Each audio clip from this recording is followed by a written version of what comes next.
कई लोग हैं जो उस हिंसा की खुलकर निंदा कर रहे हैं जिसे शनिवार को गाजा के पास सभी ने देखा, जब संगीत उत्सव में डूबे लोगों पर मौत बरस गई। ये वही तकनीक है वो दानिश सिद्दीकी के समय पे ये लानत भेजता हूं गोलियों को, हाइपोथेटिकल सिचुएशन कि एक हिंदू ने उस मुसलमान को अपने निजी वैर के चलते मार दिया, तो ये अपराध उन दो के बीच का नहीं है, ये हिंदूवादी, मनुवादी, ब्राह्मणवादी, भगवा आतंकवाद हो जाता है। और इससे इतर अगर कोई मजहबी अपराध होता है, जैसे कि नूह की हिंसा, जैसे कि कन्हैयालाल का सर उतारा जाना, योगेंद्र यादव जी हैं वो गहरी सी आवाज लेके गले से निकलती वाली, ये तो नफरत का माहौल जो बन रहा है, इसके विरुद्ध बोलना जरूरी है। अरे भाई तुम ये बोलो ना कि किसने मारा है और क्यों मारा है। गोलियों को लानत, आसमान से मौत बरस गई और इसको लानतें भेजता हूं, उसको कौन सी मौत बरस गई, कैसे कोई बरखा रानी थी क्या बरस गई। रवीश जी उसको रियलिटी में कर देंगे, वो बना देंगे उस पे वीडियो के, आप देखिए जाति जनगणना हुई और उसके बाद जो है संजय सिंह एकदम जेल चले जाते हैं, और उसके बाद जैसे ही संजय सिंह जेल जाते हैं इजराइल फिलिस्तीन लड़ाई हो जाती है। नेतन्याहू से इतने अच्छे रिलेशन किसके हैं, इजराइल फिलिस्तीन युद्ध जो है कराया गया है। आपके यहाँ कितनी बार आई है ईडी रवीश जी, आप बताइए, गिनती कर। ईडी छोड़िए, आपका कुछ आपको मैन्युफैक्चर करना पड़ता है अपने ऊपर शोषण। याद है ना एक बार आप एनडीटीवी में के वो सैटेलाइट किनको बेचारे केबल ऑपरेटर्स को आप बोल रहे थे कि हमारा चैनल तुम लोग डाउन कर रहे हो, दबा रहे हो। अरे भाई वो क्यों दबाएंगे यार, मेरे शो के समय पे घर घर हो जाती है, साला बारिश वारिश करा देते हो हैं। ऑस्ट्रेलियन प्रधानमंत्री से इतने अच्छे रिलेशन है, तो ऑस्ट्रेलिया का क्रिस हेम्सवर्थ है, वो थॉर बनता है एवेंजर में, तो उसी समय पे उसको बोल करके ऐसा हथौड़ा करता, बारिश कर देता है थॉर। मेरा प्राइम टाइम उस समय आने, कुछ भी कर सकते हो आप। हिंडनबर्ग में आपने दुनिया जहां नदी वदी में गोता लगा लिया और इसकी जांच हो जाए, चल जांच एजेंसी ने कह दिया भाई नहीं है कुछ, कोर्ट में जाओ तो कोर्ट में कहा वहां पे भी नहीं है कुछ, अब क्या करो, पुकम कर लें। अभिसार को बुला लो, आजकल तो फ्री है, अजीत अंजुम जी को, तीनों चारों लोग पुकम करके एकदम मिला मिला साथी बेमिला चोर। अडानी है देखो हमारे पुकम में आया है, जांच में नहीं आया है जी। इजराइल का अखबार है, सवाल पूछ रहा है, और वो जिस तरीके से सवाल पूछ रहा है आप लोग हैरान रह जाएंगे। क्यों रह जाएंगे भाई, मतलब क्यों रह जाए, हमारे यहां वही बताया ना, हमारे यहां भी हो रहे, जहां सवाल पूछने चाहिए पूछे जा रहे हैं, आप नहीं पूछ रहे क्या, जवाब भी मिल रहे हैं आपको, बस आपके अनुकूल वो जवाब नहीं है, इसलिए आपको समस्या है। नमस्ते दोस्तों, आज हम जिस विषय पर चर्चा करने वाले हैं वो महत्वपूर्ण तो है ही, मतलब अंतर्राष्ट्रीय स्तर पे वो महत्वपूर्ण है, जो कि है इजराइल फिलिस्तीन के बीच में जो कॉन्फ्लिक्ट चल रहा है, जो वॉर चल रहा है, जो भी हम उसे नाम दें। उसके साथ साथ ये विषय रोचक भी है क्योंकि इसमें हम इसके खास पहलू की चर्चा करेंगे। आपने देखा होगा हमारे चैनल पे पिछले कुछ समय से इजराइल फिलिस्तीन युद्ध को लेकर के तो बहुत वीडियोज आई हैं। आज हम जिस विषय में चर्चा करेंगे वो ये है कि ये जो वामी समूह है पूरा, सोशल मीडिया पे, पत्रकारिता में, सब जगह, ये इस युद्ध को किस तरीके से देख रहे हैं और किस तरीके से कवर कर रहे हैं। मतलब आपने भी देखा होगा और सोशल मीडिया पे जो भी लोग हैं वो जानते हैं कि पिछले जब से ये युद्ध प्रारंभ हुआ है, ये मतलब बिछे से हुए हैं गाजा को लेके। एक ही तरह की रिपोर्टिंग हो रही है, एक ही तरह से नैरेटिव बनाया जा रहा है कि भाई गाजा पीड़ित है, और पूरा मतलब गाजा पट्टी पूरा फिलिस्तीन पीड़ित है, और पूरा का पूरा यहूदी हो या इजराइल हो वो भैया मार रहा है, वो परपेट्रेटर है। वामपंथियों की, पत्रकारों की बात करते हैं तो रवीश जी को हम नहीं भूल सकते भाई, वो मतलब धृतराष्ट्र है वो एक तरीके से पत्रकारिता के। अब मैंने क्यों कह रहा हूँ धृतराष्ट्र, आप समझदार हैं कि धृतराष्ट्र भी हैं, और धृतराष्ट्र किस चीज के लिए मशहूर थे वो तो सबको पता ही है। तो रवीश जी ने इस पे अब तक 9 वीडियो बनाए हैं, मतलब अडानी के बाद जहां तक मुझे याद आ रहा है। अडानी से तो उनका एक निजी वो बन गया था, एक उनका एक वो एक्स जो होती है, एक साइको एक्स की तरह रवीश जी लगे पड़े थे। जिस दिन से छोड़ा उन्होंने एनडीटीवी, उन्होंने छोड़ा है, उनको किसी ने निकाला नहीं है। तो लगातार अडानी को लेकर के अब ये रिपोर्ट, हिंडनबर्ग में गए थे, नदी नदी में तैर के आए थे, सब हो गया था। अब इजराइल फिलिस्तीन मामले पे 9 वीडियोज, और आज जब तक मेरी ये वीडियो डलेगी 10वीं भी शायद आ चुकी होगी। उनकी भी गलती नहीं है, जब वैश्विक स्तर पे इतना महत्वपूर्ण मुद्दा चल रहा है तो किसी और चीज पे बात नहीं हो सकती। यहां पे महत्वपूर्ण बिंदु ये है कि रवीश जी वही जो अपना एक चीज के लिए जाने जाते हैं ना, वो शब्दों में हेर फेर करना, और वो स्नीक इन करा देते हैं एजेंडा, मतलब चुपके से, आपको पता नहीं चलेगा, आपको लग रहा होगा अरे यार क्या निष्पक्षता कर रहा है, एकदम दोनों तरफ की बात पर। वही है, शब्दों में खेल होता है, दोनों तरफ की बात वो करते हैं, पर इधर किन शब्दों का प्रयोग करते हैं और इधर की बात करने के लिए किन शब्दों का प्रयोग करते हैं, that makes all the difference. उसी पे हम थोड़ी नजर डालेंगे, उनके कुछ क्लिप्स मैं चलाऊंगा यहां पे, और उसी को हम थोड़ा ब्रेक डाउन करेंगे कि रवीश जी इन मामलों पे कैसे खेलते हैं, अपनी वो कला का कैसे प्रदर्शन करते हैं। तो ये सबसे पहले आप एक क्लिप देखिए। कई लोग हैं जो उस हिंसा की खुलकर निंदा कर रहे हैं जिसे शनिवार को गाजा के पास सभी ने देखा, जब संगीत उत्सव में डूबे लोगों पर मौत बरस गई। संगीत उत्सव में डूबे लोगों पे मौत बरस गई। ज्यादातर आप लोग समझ गए होंगे, लेकिन जो नहीं समझे उनको मैं याद दिला देता हूं ये क्या है, ये कौन सी तकनीक है। ये वही तकनीक है, वो दानिश सिद्दीकी के समय पे ये लानत भेजता हूं गोलियों को लानत भेज दो, चाकू की गलती है, बम की गलती है, मौत बरस, कहां से बरसी है। ये एक तकनीक होती है वामपंथियों की, यही वाली। अब देखिए इसको, और ये पिछले कुछ वर्षों में चीज इनकी सामने आने लगी है कि एक सामाजिक अपराध होगा, कोई भी हत्या होती है, लूट होती है, बलात्कार होता है, सामाजिक अपराध है, हिंदू मुस्लिम कुछ नहीं है उसमें एंगल। अगर किसी हिंदू ने किया है तो उसको घुमा फिरा के ले जाया जाता है, किसी ना किसी तरह जोड़ दिया जाएगा, मनुवादी हिंदूवादी अपराध है, भगवा आतंकवाद है। मतलब एक हिंदू और मुसलमान के बीच कोई निजी बैर था, दोनों में लड़ाई हुई, मुसलमान हिंदू को भी मार सकता था, हिंदू मुसलमान को भी मार सकता था, पर हम ये मान के चल रहे हैं हाइपोथेटिकल सिचुएशन कि एक हिंदू ने उस मुसलमान को अपने निजी बैर के चलते मार दिया, तो यह अपराध उन दो के बीच का नहीं है, ये हिंदूवादी, मनुवादी, ब्राह्मणवादी, भगवा आतंकवाद हो जाता है।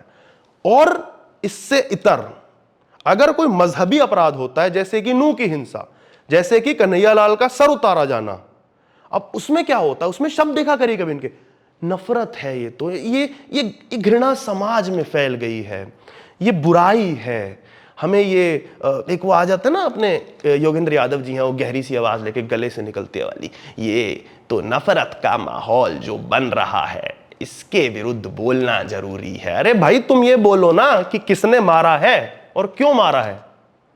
कन्हैयालाल के हत्यारे कौन थे, तुम्हारा नाम लेने में तुम इतना डर क्यों रहे हो गुरु। उसमें कहा ये बुराई और घृणा सब नफरत उसमें आता है, गोलियों को लानत, आसमान से मौत बरस गई और इसको लानतें भेजता हूं उसको। कौन सी मौत बरस गई, कैसे, को बरखा रानी थी क्या बरस गई है। रवीश जी तो जानते ही हैं, मतलब बरखा रानी किस तरह बरसती है, वो मुझसे ज्यादा वो जानते होंगे। तो ये वर्ड प्ले जो लोग करते हैं ना, ये बंद कर दीजिए, अब आपका ये नहीं चलने वाला। पहले चल जाता था, उधर टीवी था, आए 9 बजे कुछ भी बोल दिया, कोई सवाल नहीं कर रहा, कोई जवाब नहीं दे रहा, बढ़िया है, जो बोल दिया वही तथ्य है, वहीं से मंत्रालय बन जाते हैं। हाँ हेलो, मैं आई विल टॉक टू गुलाम, और वो सब सबको पता है। तो ये अब बंद कर दो, ये वर्ड प्ले जो तुमने किया है ना, और ये निरंतर किया है रवीश जी ने लगातार। मैं आगे और चर्चा करूंगा कि कैसे ये आदमी शब्दों से खेलता है, दोनों तरफ की बात करेगा, इधर क्या शब्द यूज करेगा, उधर क्या शब्द यूज करेगा। एंटी मुस्लिम राजनीति ने सभी को एक ही आग में झोंक दिया है। इस मसले ने बता दिया है कि हम उस साहस को हमेशा के लिए खो चुके हैं जिसे गांधी ने हमें दिया था कि एक आंख के बदले दूसरी आंख से सारी दुनिया अंधी हो जाती है। अब ये वाला मतलब ये पहले दिन से चल रहा है, मेरे ख्याल से ये सबा नकवी ने भी ट्वीट किया था। आप देखिए किस तरीके से इस चीज को ऐसे भुनाया जाता है। तो ये आंख के बदले आंख वाला है गांधी हमारे यहां वैसे ही एकदम ये हो जाते हैं ना कि उनकी सारी बातें जो गांधी जी ने बोली थी ना, वो कहां लिखा है, संविधान में कहां लिखा है। ये चलता था ना ये कि भारत माता की जय हम नहीं बोलेंगे, संविधान में नहीं लिखा, वंदे मातरम नहीं गाएंगे, संविधान। तो बापू की मैं हर बात मानूं, ये संविधान में लिखा है क्या, और वो बापू भी तुम्हारा बापू होगा, है वो, ठीक है, स्वतंत्रता सेनानी थे किया उन्होंने अपना काम, जो सम्मान नोट वोट पे छपे हुए हैं, मिला हुआ उनको सम्मान उतना, उन्होंने जिंदगी में जो जो किया, और उन्होंने तो जैसे जैसे काम किए हैं भाई मैं नहीं करने चाहूंगा। ले आएंगे उनका है कि आंख के बदले आंख, और ये सब पहले दिन से वाला चल रहा था।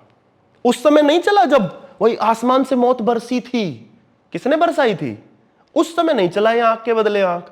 जब इजराइल ने रिटेलिएट करना प्रारंभ किया तो आंख के बदले आंख में दुनिया अंधी। और चलो इसको साइड में रख के मैं इस लॉजिक को मानता हूं, और इनके तर्क को मैं तर्क से ही काटूंगा कि आप गांधीवादी बन रहे हो ना, और ये गांधीवादी विचार है ना कि आंख के बदले आंख और दुनिया अंधी, तो गांधी जी के समर्थक जो हैं वो तो इन विचारों को मानते होंगे।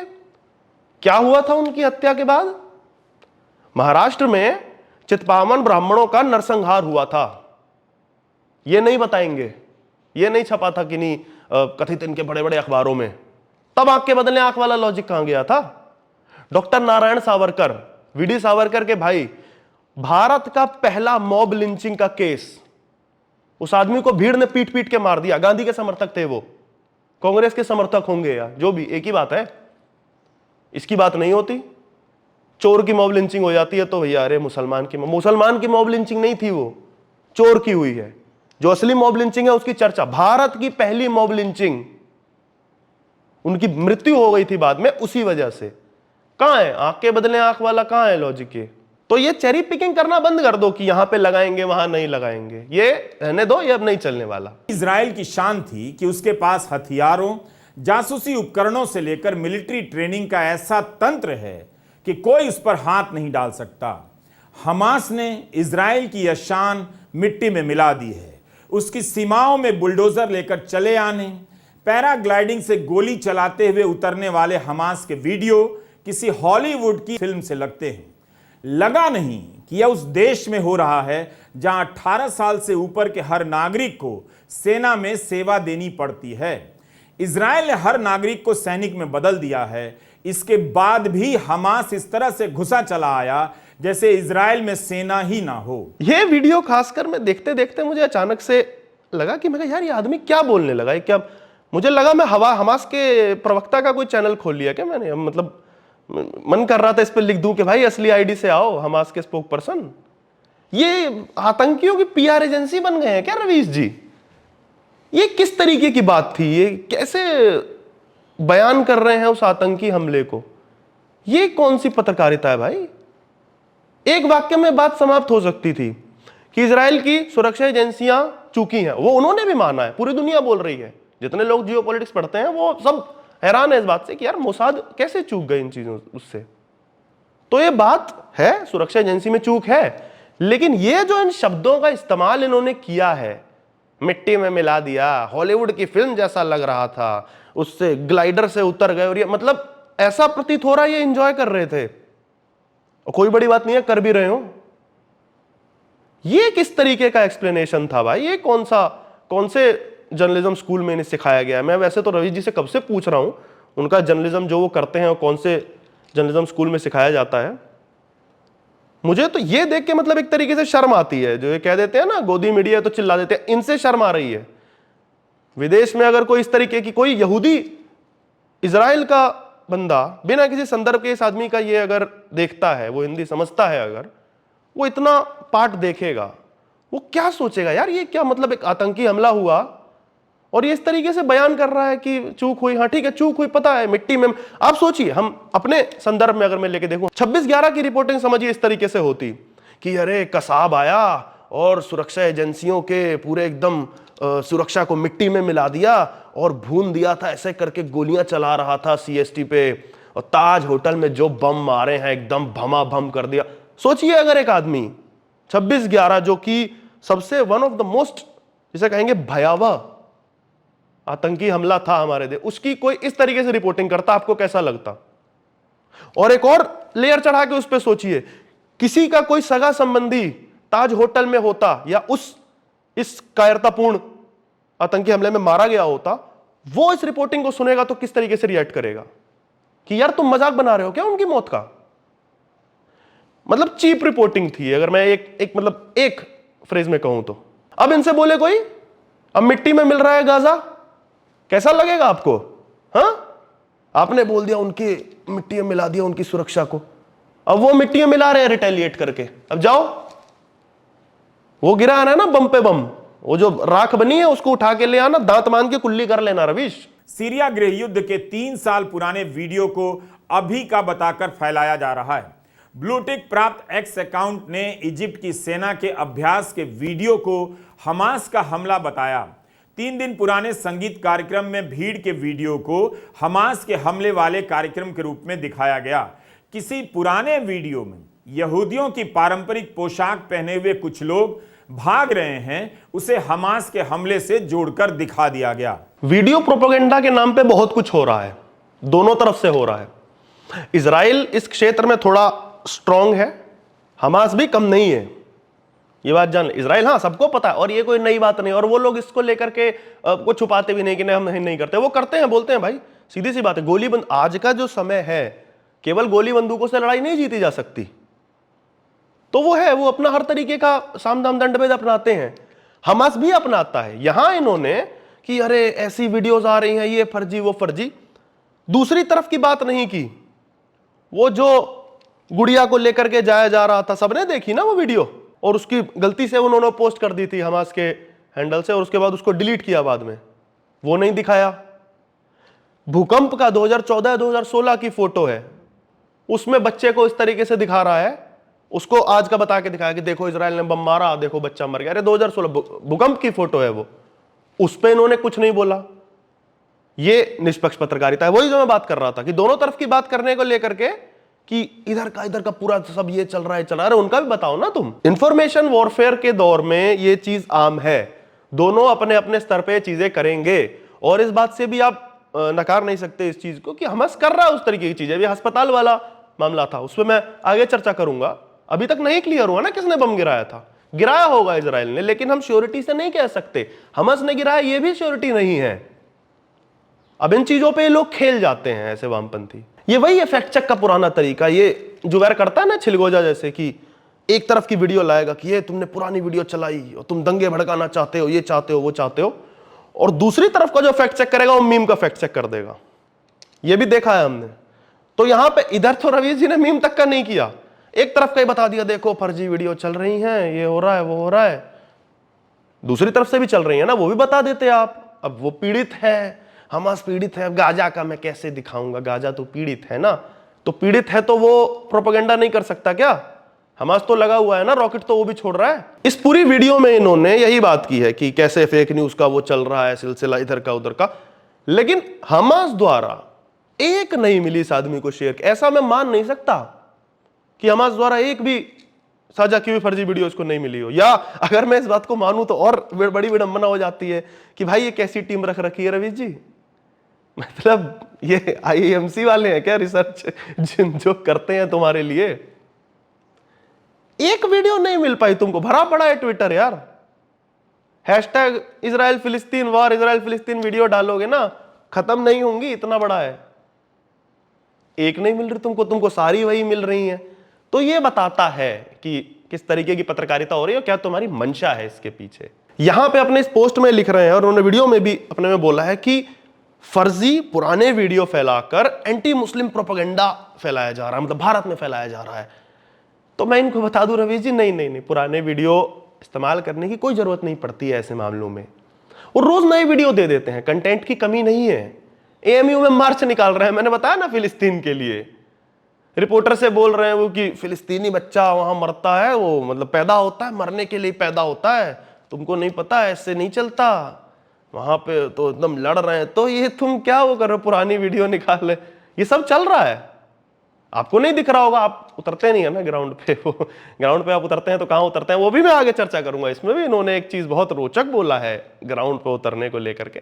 पत्रकारिता के पेशे में जिस समय चमचे और सत्ता के गुलाम ऐश कर रहे हैं, खासकर भारत में, उसी समय में कोई फिलिस्तीनिया जान पर खेलकर ऐसे हालत में रिपोर्टिंग कर रही हैं गाजा से। चमचे और सत्ता के गुलाम, वाह, मतलब क्या बात है। चमचे से तो वैसे कुछ और याद आता है, पर कोई बात नहीं। अब ये देखिए वही आ गया जो मैं ग्राउंड रिपोर्ट की बात कर रहा था। पहले तो ये भारत को ले आए बीच में, बहुत देर से लाए। मुझे तो लगता था कि पहली जो वीडियो बनाएंगे इजराइल और गाजा की, उसमें कह देंगे ग से गाजा है, ग से गोदी मीडिया है, तो गोदी मीडिया ने लड़ाई कराई है जी। कोई बड़ी बात नहीं है, कर देते एकदम। मतलब व्यंग जब सच होने लगे तो और क्या करोगे। मैंने ये ट्वीट एक व्यंगात्मक तौर पे किया था, रवीश जी उसको रियलिटी में कर देंगे, वो बना देंगे उस पर वीडियो के। आप देखिए जाति जनगणना हुई और उसके बाद जो है संजय सिंह एकदम जेल चले जाते हैं, और उसके बाद जैसे ही संजय सिंह जेल जाते हैं इजराइल फिलिस्तीन लड़ाई हो जाती है। तो इससे हम क्या सोच सकते हैं, जाति जनगणना का मुद्दा एकदम नीचे डाल दिया गया। और यह कहना भी गलत नहीं होगा, संजय सिंह को जेल भिजवाया गया है। किसने भिजवाया? नेतन्याहू से इतने अच्छे रिलेशन किसके हैं? इजराइल फिलिस्तीन युद्ध जो है कराया गया है, तो कोई बड़ी बात नहीं है। आम आदमी पार्टी वाले थ्योरी चला दें और उनसे सवाल तो कोई पूछता ही नहीं है। रवीश जी एक ही पार्टी से एक ही सत्ता, मतलब सत्ता जो है वो भी एक ही राज्य के उत्तर प्रदेश से और केंद्र से करते हैं सवाल वाले सब, तमिलनाडु से या कहीं और ना, बंगाल में सवाल कहाँ, मतलब यार मरवाओगे क्या। तो वैसा है कि तो चल सकता है, ये थ्योरी भी चल सकती है, जब भारत को इतना जबरदस्ती बीच में ले ही आए हैं, और एक बार नहीं कई बार लाए हैं। और रिपोर्टिंग से याद आया, जो आप ये वाली बात कर रहे थे, आप अंतिम कब निकले थे ग्राउंड रिपोर्टिंग पर रवीश जी? आखिरी कौन सी करी है, याद है? कैलेंडर में वो जीरो काटा मार रखा है क्या उसमें? वो हिंडनबर्ग वाली को ग्राउंड रिपोर्ट मत बोलना, जो सर्कस करी थी तुमने, उसको ग्राउंड रिपोर्ट नहीं कहा जाता है, ठीक है? कभी उसको बोल दो कि ग्राउंड पे उतरे थे जी अडानी के अगेंस्ट सबूत लाए थे, वो नहीं थी ग्राउंड रिपोर्टिंग। कोविड से अब तक मेरे ख्याल से 2 बार निकले हो आप, और वो भी अपनी सेफ जगह चुनकर। एक वो कथित सीए आंदोलन में गए थे, आंदोलन तो क्या था वो, उसके बाद वो किसानों के यहां पहुंचे थे।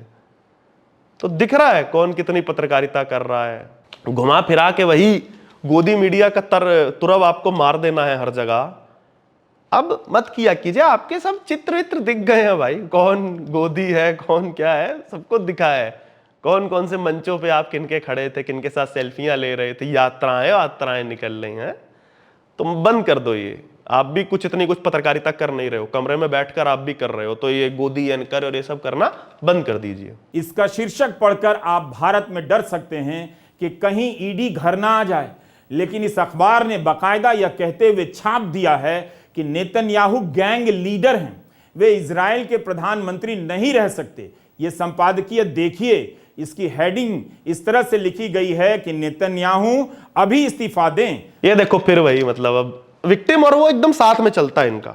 अब इधर विक्टिम गेम पे आ गए, ईडी आ जाती घर पे। अरे भैया आपके यहाँ कितनी बार आई है ईडी रवीश जी?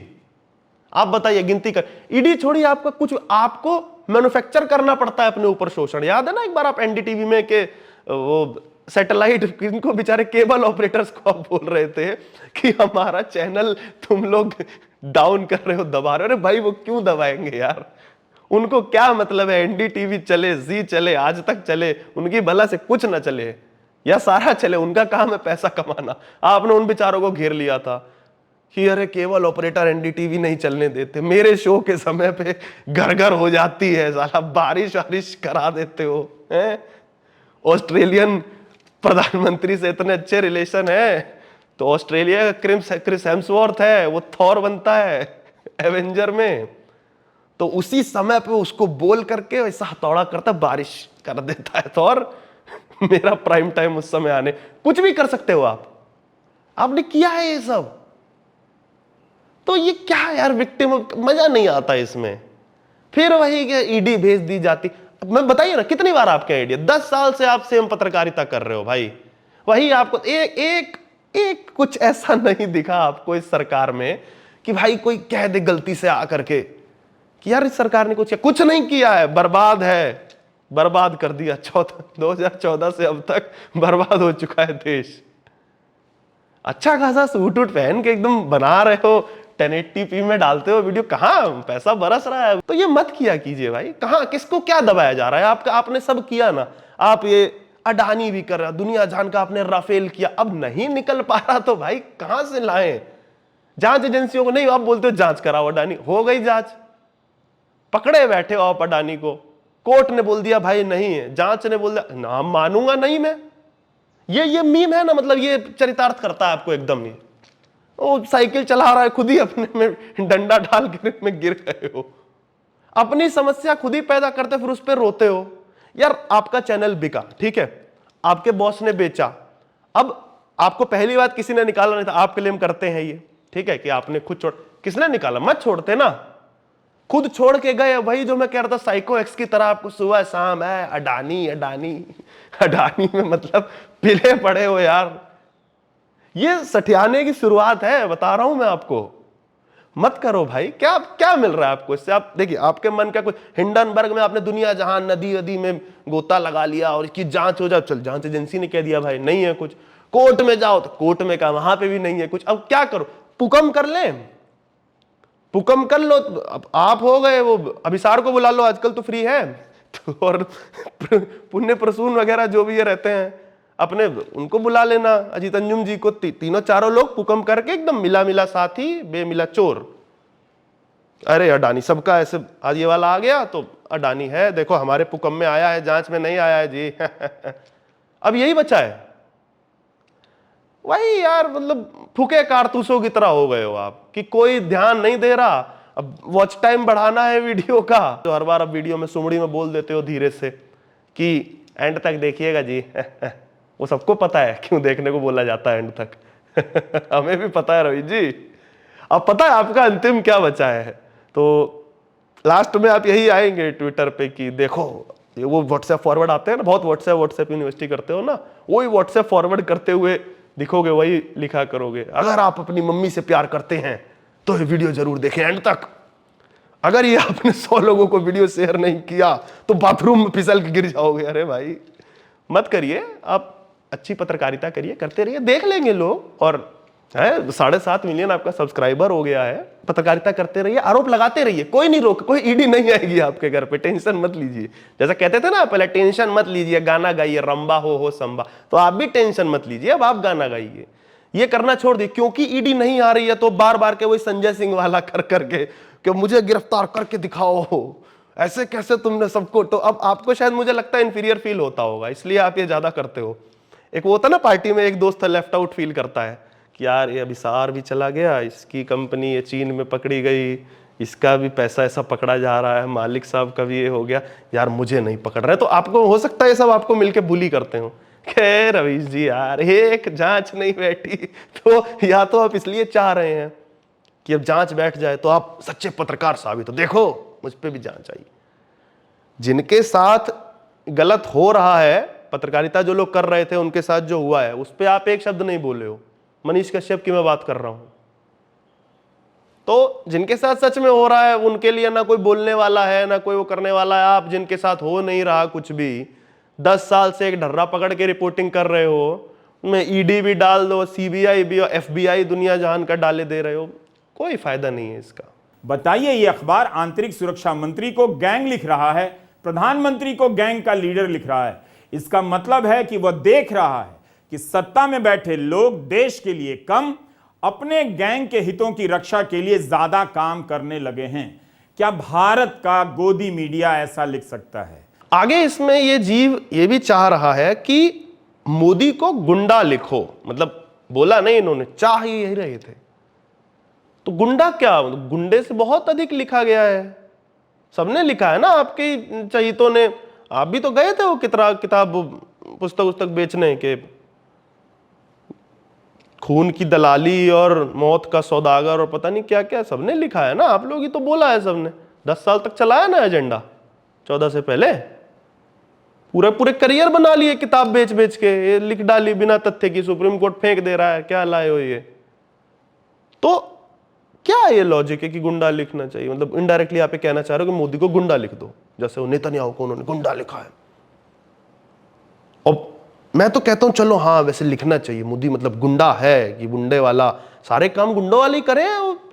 सीए का विरोध हुआ था, लाठियां बरसवा दी मोदी ने, महिलाओं पे बच्चों पे लाठियां जो पड़ रही थी ना, वो मोदी ने बरसवाई थी। किसानों पे, किसान बैठे थे वहां पे, सब चल रहा था अपना, किसान आंदोलन के नाम पे क्या क्या हुआ है वहां पे सबने देखा है, पर वो सब कुछ नहीं था। मोदी ने वहां पे लाठियां चलवाई थी, गोलियां चलवा दी थी, सब हर आंदोलन को ऐसा दबाया है ना मोदी सरकार ने, तो गुंडा है। मतलब बिल्कुल सही बात है आपकी, लिख देना चाहिए, आपका मैं मन रख लेता हूं। ऐसे तमाम मौकों पर भारत के पत्रकारों की रिपोर्टिंग देख लीजिए। गोदी मीडिया का एक एंकर तो नूह की हिंसा के समय परमानेंट सॉल्यूशन की बात करने लगा। बिना अदालती फैसले के बुलडोजर से जब घर गिराए जाने लगे, तब गोदी मीडिया के एंकर ताली बजाने लगे और आप उनके साथ राष्ट्रवादी होने लगे। मगर उसी इजराइल के अखबारों की रिपोर्टिंग आप देख लीजिए। परमानेंट सॉल्यूशन, एक तो ये शब्द को इन्होंने थोड़ा सा मोल्ड किया है और ये एक लाइन इन सबने पकड़ ली है। अमन चोपड़ा जी ने ये एक रिपोर्ट की थी उसके ऊपर। पहली बात तो आपको बता दूं, परमानेंट ट्रीटमेंट, इलाज, इस शब्द का प्रयोग किया था उस व्यक्ति ने, सॉल्यूशन नहीं बोला था, ट्रीटमेंट। इलाज समझते हो ना रवीश जी, आपको आवश्यकता है बहुत। तो परमानेंट इलाज, इलाज को आप इतना नकारात्मक तरीके से क्यों देख रहे हैं भाई? इलाज एक सकारात्मक चीज है। कोई बीमार है, पत्थरबाज है, बीमार है, मतलब वैसे तो वो भटके हुए होते हैं नौजवान, बीमार भी हो सकते हैं ना दिमागी रूप से। आप लोग कहते भी हैं जब भी कुछ ऐसा हो जाता है कि अरे वो दिमागी रूप से वो था, दंगाई को बोला जाता है ना लास्ट रिक्रूट जो होता है बचाने का। तो बीमार आदमी का इलाज कराने में समस्या क्या है? पत्थरबाजों का नहीं होना चाहिए क्या इलाज? आपको क्या लगता है? नूह में 5 लोग मारे गए थे, तो क्या कौन किसने मारा? आसमान से वही मौत बरसी थी क्या? उसमें कुछ गलत नहीं था। इसको कटाक्ष की तरह प्रयोग मत करिए कि यहां पे एंकर परमानेंट सॉल्यूशन बोल रहे थे और इलाज कर, हाँ बोल रहे थे परमानेंट इलाज की जरूरत है। ये वाली अस्पताल वाली वीडियो में एक जो समाचार आया था अस्पताल पे बमबारी का, इसमें एक अनोखी कला का प्रदर्शन किया है रवीश जी ने। क्योंकि इस समाचार पे अभी तक सिद्ध नहीं हो पाया, कंफ्यूजन की स्थिति बनी हुई है कि इजराइल ने मारा या हमास के अपने ही रॉकेट से क्षतिग्रस्त हुआ अस्पताल, लोग मारे गए। और इस चीज का फायदा ये लोग उठाते हैं, मतलब बेनिफिट ऑफ डाउट का किस तरह। पूरे वीडियो में, मैं पूरा वीडियो मतलब दिखा नहीं सकता पूरे में क्योंकि ये हुआ है, आप देख लीजिएगा इनके चैनल पे जाके। पूरे वीडियो में ये व्यक्ति जहां जहां फिलिस्तीन के क्लेम का बात करता है कि फिलिस्तीन की तरफ से या गाजा की तरफ से जो क्लेम हुआ है कि इजराइल ने मारा है, उसमें ये कहते हैं कि ऐसा हुआ, यानी कि एक तरीके से ये खबर सुना रहे हैं, फैक्ट बता रहे हैं कि भाई बारिश हुई, एक स्थान पे बारिश हुई है। एक आदमी ने लिखा ट्विटर पे कि हाँ आज बारिश हुई है, तो एक उसकी रिपोर्टिंग अगर एक तरीके से होगी तो ये कहा जाए कि पुलकित त्यागी ने ट्विटर पे लिखा कि आज बारिश हुई। एक तरीका ये है। दूसरा तरीका ये है कि फलानी जगह पे बारिश हुई। तो जहां जहां फिलिस्तीन का ये क्लेम है, ये आदमी कह देता है कि ऐसा हुआ, वहां पे बम गिरा है, उनकी तरफ से रॉकेट आया था। और जहां जहां इजराइल या इजराइल की सेना ये क्लेम कर रही है कि हमास के रॉकेट से ही अस्पताल क्षतिग्रस्त हुआ है, वहां वहां ये इस बात का प्रयोग करते हैं, शब्द का प्रयोग करते हैं कि इजराइल के द्वारा ये कहा गया, इजराइल की सेना ने ये कहा। मतलब समझ रहे हैं कि एक तरफ बारिश वाला जो मैंने उदाहरण दिया, एक तरफ आप कह रहे हैं कि बारिश हुई, तो इससे स्थापित हो जाता है कि हाँ बारिश हुई है। एक तरफ कह रहे हैं कि पुलकित ने ये ट्वीट किया कि बारिश हुई, तो आप कहें बारिश हुई या नहीं हुई ये श्योर नहीं है, पर पुलकित ने ये ट्वीट किया कि बारिश हुई। तो यहां वही है कि एक तरफ कंफ्यूजन वाली स्थिति बना दी कि इजराइल ने कहा है ना कि हमास ने फोड़ा, और हमास ने जो किया है कि हाँ इजराइल ने फोड़ा। तो ये जो आप ये चाल होती है ना वामपंथियों की, छोटी छोटी चीजें होती है, छोटे छोटे मतलब वर्ड गेम जो लोग करते हैं कि आपके दिमाग में ये डल जाए सटल तरीके से, आपको समझ भी नहीं आएगा, आपको लगेगा ही नहीं कि आपके उसमें डालने की दिमाग में प्रयास हो रहा है, पर आपसे कोई वही होता ना, ये चीज फिर इंस्टेंटेनियस निकलती है। कहीं पे आप किसी से उस घटना की चर्चा कर रहे होंगे तो आपके दिमाग में से ये निकलेगा कि यार वो हाँ इजराइल ने मारा था, जबकि डाउट है उस चीज को लेकर के। उन्होंने अपने तमाम चित्र दिखाए हैं, वीडियो दिखाए हैं, और वो दिखा रहे हैं, सिद्ध कर रहे हैं। हम भी ये क्लेम नहीं कर सकते अभी कि हाँ भाई इजराइल ने मार दिया, हमास ने मार दिया, पर आप वही है ना वर्ड प्ले के थ्रू आप ये चीज, ये साइकी गेम होता है कि जो न्यूट्रल है एक आदमी, जो इस चीज से मतलब जुड़ा हुआ नहीं है, जो शाम को आकर के समझ लीजिए रवीश को ही फॉलो करता है। वैसे तो मुझे बड़ा सांत्वना है उस व्यक्ति के साथ जो केवल रवीश को फॉलो कर रहे हैं, भाई कुछ कर लो यार जीवन में। पर आप शाम को आकर के एक रवीश की वीडियो देखते हैं, वही से आपको पूरी जानकारी मिलती है इजराइल हमास युद्ध की या जो भी कॉन्फ्लिक्ट है उसकी। तो आप सोचिए कि आपके क्या एक छवि बन जाएगी। आपको कुछ नहीं पता कि इजराइल ने क्या ट्वीट किया था, इधर क्या चल रहा है, उधर ट्विटर पे क्या चल रहा है, क्या वीडियोस आ रहे हैं। एक आदमी रात को 9 बजे वीडियो डाल रहा है और बोल रहा है कि इजराइल ने ये किया, इजराइल ने ये क्लेम किया और हमास ने कहा तो हुआ है। तो आपके दिमाग में एक वो जो छवि बनती है ना, बन जाती है कि हाँ इजराइल ने मारा है, खत्म। और यही तरीका होता है, ये इसकी मंशा यही होती है इन चीजों की कि बेनिफिट ऑफ डाउट जहां है उसका फायदा कैसे उठाया जाए, अपने हक में उसे कैसे उसकी रिपोर्टिंग की जाए या कैसे उसे बयान किया जाए। हवाई जहाज की सीढ़ियों से उतरते ही बाइडेन ने हाथ मिलाने की औपचारिकता छोड़ दी, नेतन्याहू को गले लगा लिया। जिस तरह से बाइडेन ने नेतन्याहू को गले लगाया है, लगता नहीं कि अस्पताल पर गिरे बमों के खून का इस गर्मजोशी पर कोई असर भी पड़ा। बाइडेन ने केवल इजराइल के बयान से दूरी बनाई है, मगर यह भी कह दिया कि अमेरिका आत्मरक्षा के लिए इजराइल की हर संभव मदद करेगा। क्या बाइडेन नेतन्याहू को मना पाएंगे कि युद्ध विराम कर दें? इजराइल के बयानों से नहीं लगता कि वो अमेरिका के दबाव में आएगा। दोनों के संबंध करीब जरूर हैं, मगर यह भी दिख रहा है कि इस वक्त इजराइल अमेरिका की भी नहीं सुन रहा या अमेरिका इजराइल की सुनता जा रहा है। इस पूरे मामले में एक और रोचक चीज जो निकल के आई है पूरे लेफ्टियों को, एक वो दुख, दर्द, पीड़ा, संताप ये जो हुआ है, वो है अमेरिका और मुख्यतः बाइडेन का जो इस पे रुख रहा है। मतलब वो वाला हाल हो गया ना, घर का ना घाट का टाइप का। बाइडेन राष्ट्रपति जब बना था, ये लोग ऐसा अपनी बुरसैट फाड़ फाड़ के जो खुश हुए थे, और कई पाकिस्तानियों तो ये लिख दिया था कि मतलब आप अपना वादा पूरा करेंगे। कुछ मुझे ट्वीट एक याद आ रहा है एक बंदे का। तो अभी फिलहाल ये जो हुआ है, वैसे तो पहले लंबे समय से जब से ये आदमी बना है, इनको लगा था कि ये एकदम क्योंकि डेमोक्रेट्स का है तो एंटी मोदी होगा, एंटी बीजेपी, भारत के बिल्कुल एंटी हो जाएगा ये आदमी, ना बात करेगा ना कुछ करेगा, और मोदी को तो ऐसे ही लताड़ दिया करेगा। अब वो सब कुछ उसका उल्टा कर रहा है। वो आकर के खुद पीछे से हाथ मिलाता है मोदी से। G20 में मतलब एकदम भारत मतलब बॉस की तरह हुआ एकदम पूरा कार्यक्रम। यूक्रेन रूस पे जैसा भारत ने चाहा वैसा हुआ। और उस सब के बाद अब इस मसले पे जो पूरा चल रहा है, ये मतलब एक वो कॉफिन में आखिरी कील जैसा इन बेचारों के लिए हो गया है। तो उसको लेकर के कि बाइडेन को लेके भी अब लगे पड़े हैं कि भाई क्या बोल रहा है, तो सेफ खेल रहा है बाइडेन। क्यों ना खेले, वो क्यों नहीं खेलेगा? वो अपना फायदा देखेगा भाई। तुम लोग उससे एक्सपेक्ट उस तरीके का क्यों कर रहे थे? तो तुम्हारी गलती है ना, उसने तो कहीं नहीं बोला था, तुम लोग ही लगे पड़े थे, ऐसा सर पे बिठाया था। यहां भी ये लोग कि अरे बाइडेन सेफ खेल गया और ये हो गया। रवीश जी का भी वही दुख है कि ऐसा कैसे, इसको तो वो करना चाहिए था, इजराइल के ऊपर बम मार दे, बाइडेन क्यों नहीं मार रहा है। तो वो नहीं हो पाया इन बेचारों के साथ। अब कल का जो इनका वीडियो था, ये पूरा इसमें एक अखबार, इजराइल का एक अखबार है, इसकी पहले भी इन्होंने चर्चा की है, उसको लेकर के पूरा उसी पर कुर्ता फाड़ रहे थे पूरे में रवीश जी कि, और उसी की भारत के साथ भाई तुलना इनको ले दे के इनके पास कुछ नहीं बचा है। तो उसमें बोल रहे हैं कि इजराइल का अखबार है, सवाल पूछ रहा है, और वो जिस तरीके से सवाल पूछ रहा है आप लोग हैरान रह जाएंगे। क्यों रह जाएंगे भाई? मतलब क्यों रह जाए? हमारे यहाँ वही बताया ना, हमारे यहाँ भी हो रहे, जहां सवाल पूछने चाहिए पूछे जा रहे हैं। आप नहीं पूछ रहे क्या? जवाब भी मिल रहे हैं आपको, बस आपके अनुकूल वो जवाब नहीं है, इसलिए आपको समस्या है।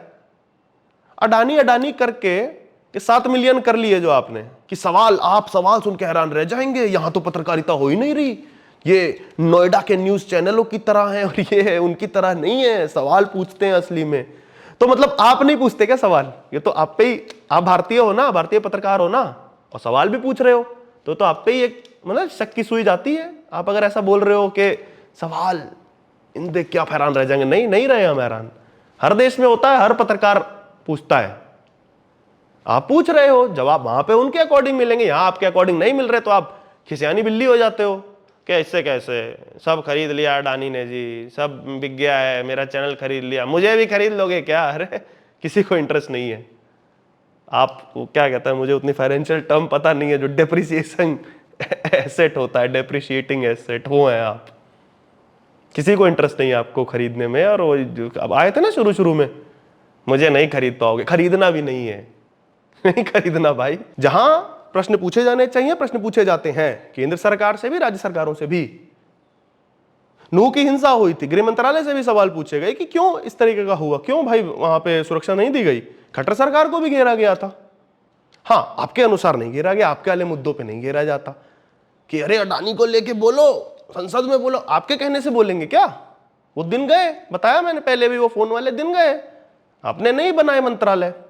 हाँ, अब आते हैं दोगलेपन पे कि नूह की हिंसा को लेकर के तो घेरा गया केंद्र सरकार को भी, राज्य सरकार को भी।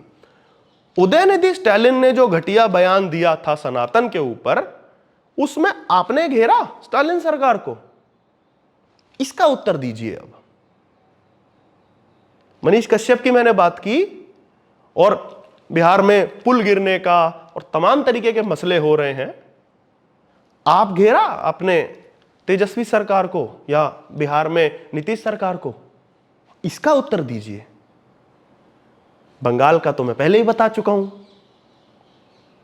अब आता है ना मामला बिल्कुल 1 to 1, ठीक है, आपने कहा ना सरकार गिरने की हिम्मत नहीं है, गिरने की हिम्मत है आप में है, अब पता चलता है कि कौन क्या, कौन गोदी है, कौन बोधी है, क्या कौन सा मीडिया है। दोस्तों इस वीडियो में इतना ही। इसमें मैंने कुछ रवीश की वीडियो निकाले थे, वैसे तो बहुत सारे थे, मैंने कुछ चुन के निकाले उनके जेम्स ऑफ रवीश, जिनके ऊपर मैंने अपने उनके कुतर्कों पे अपने तर्क दिए, या जो भी आप कहें प्रतिक्रिया दी, या आप इसे सटायर व्यंग्यात्मक तौर पे कह सकते हैं। अगर आप चाहते हैं ऐसे और वीडियो आए तो बताइएगा आपको ये फॉर्मेट कैसा लगा। और इजराइल फिलिस्तीन वॉर पे आगे जो भी होता है, रोज लगातार नए नए अपडेट्स आ रहे हैं, इस पे हम आगे भी वीडियो बनाते रहेंगे। तो आपका सहयोग अपेक्षित है। चैनल को सब्सक्राइब कर दीजिए और बेल आइकन दबाना बिल्कुल मत भूलिएगा। धन्यवाद।